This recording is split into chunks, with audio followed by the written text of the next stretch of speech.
ضرب وتعذيب وصعق بالكهرباء.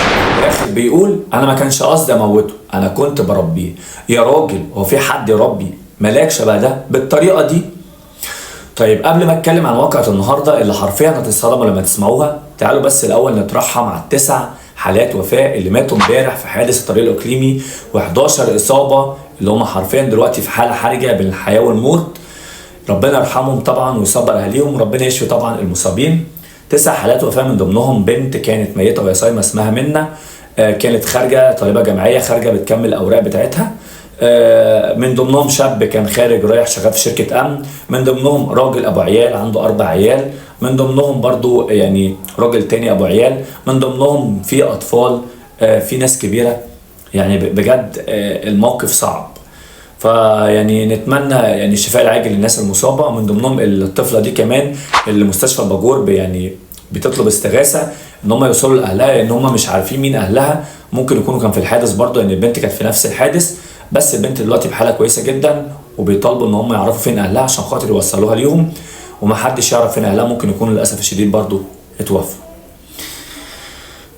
اما بقى عن واقعة النهارده، فتعالوا يلا نتكلم عن الواقعة اللي لم تشهدها محافظة المنوفية قبل كده في حياتها. اللي قدامكم في الصورة ده طالب في المرحلة الثانوية أو في تانية ثانوي أزهري. للأسف الشديد أبوه كان كثير الاعتداء عليه بالضرب بطريقة بشعة.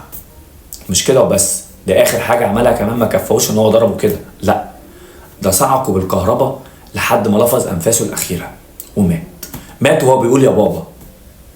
طبعا الأجهزة الأمنية على طول بدأت انها تتحرك عشان البلاغ اللي جه ان في واحد مات، ولكن العيله في الاول كانوا عايزين يداروا على الموضوع، ان الموضوع كده يعني ايه ما نعرفوش مين اللي عمل كده.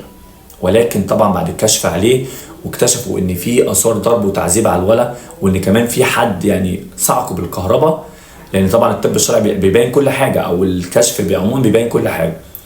على طول طبعا عرفوا ان في حد من البيت هو اللي عمل كده. مع تكثيف التحريات قبضوا على الاب اللي عرفوا طبعا ان هو عمل كده. في التحريات بقى بيقول ايه، او يعني في يعني لما النيابه بتستجوب بيقول ايه؟ بيقول انا بعمل كده عشان خاطر ربيه، انا مش قصدي اموته. طب ايه؟ يعني هو احنا قلنا ربوا عيالكم، بس مش بالقسوه دي، مش بالطريقه دي.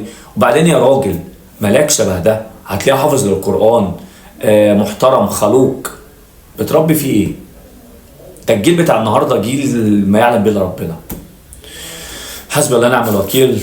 ولو انت ظلمه ربنا يرجع له حقه، ولو انت اللي مظلوم ربنا يخرجك منها. ولكن مش هنقدر نقول غير ان لله وانا اليه راجعون. ربنا يرحمه ويصبركم على فلوس.